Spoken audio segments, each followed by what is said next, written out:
ময়ূর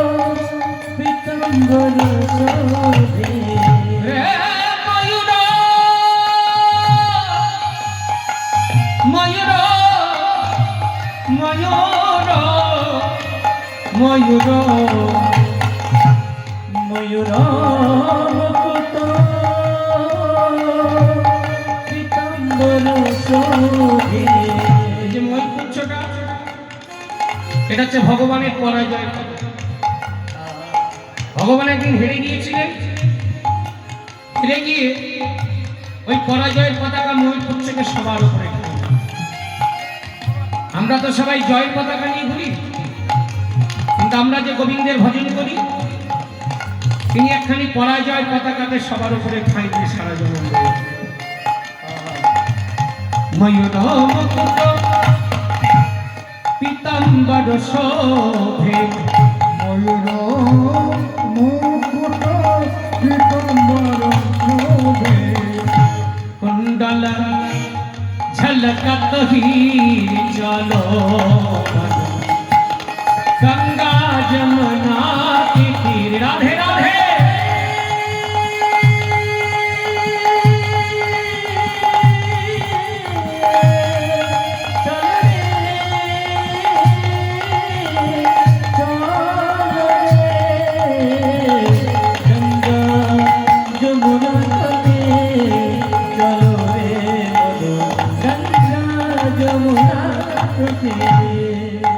ভজনটা যে গেয়েছে বা লিখেছে তাকে বলা হয় কলিযুগের রাম।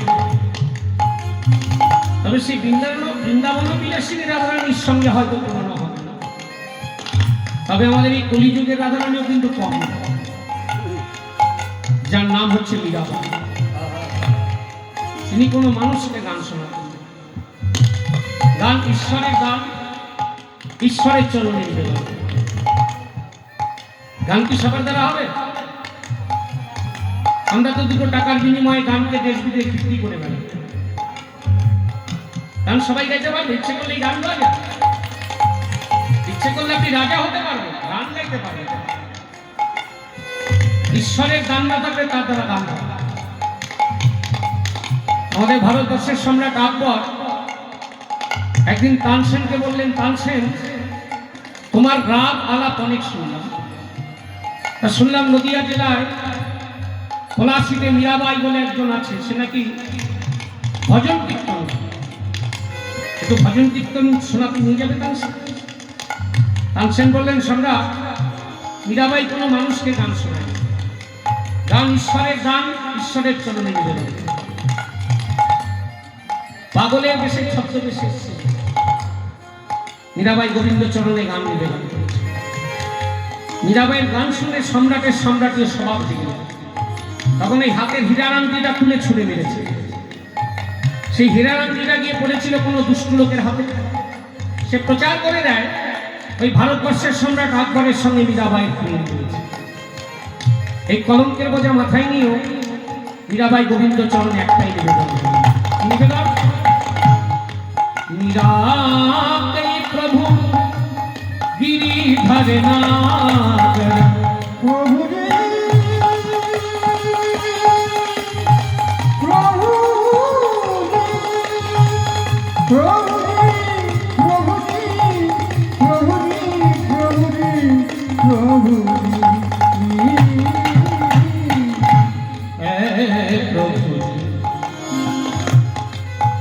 प्रभु जी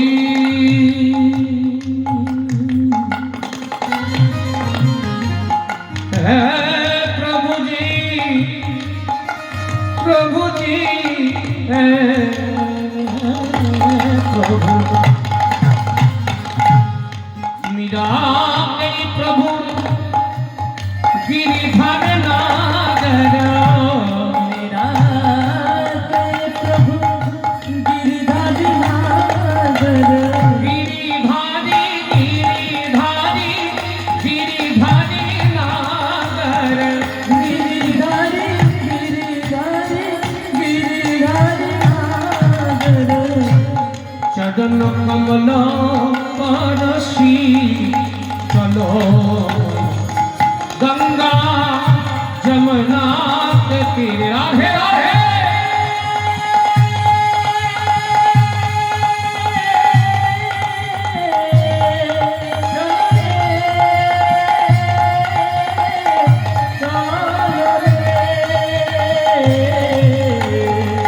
गंगा जमुना चलो रे बधू गंगा जमुना के